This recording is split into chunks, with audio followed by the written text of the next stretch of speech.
When you say Cuba is next, Cuba. is Cuba, whatever you do with the military there, it seems like something, will that look more like Iran or Venezuela? Can't tell you that. I can tell you that they're talking to us. It's a failed nation. They have no money, they have no oil, they have no nothing. They have nice land. They have nice landscape, you know. It's a beautiful island. I think they have great people. You know, I know so many people from Cuba that were treated terribly and they're over here and they became rich. They're very entrepreneurial people, very smart. I know a lot from Florida especially. There's so many people. A friend of mine started over with nothing. He's now the largest owner of gas stations in the country and stuff. I mean, Cuban.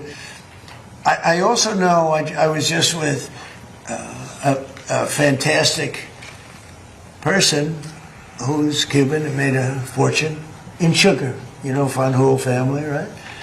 And this family wants to go back to Cuba to visit it. They haven't been back in like 50 years or something. They largely come from Cuba. And we'll see what happens. They were asking me about that. They want to go back. Not only Fanjul, a lot of Cubans have said, "Oh boy, would they love to go back." I think Cuba, I don't know, is in its own way, if tourism and everything else, it's a beautiful island, great weather. They're not in a hurricane zone, which is nice for a change. You know, they won't be asking us for money for hurricanes every week. But I think Cuba see the end. You know, all my life I've been hearing about the United States and Cuba. When will the United States do it?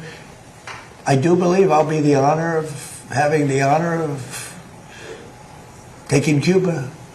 That'd be good. That's a big honor. Taking Cuba. Taking Cuba in some form, yeah.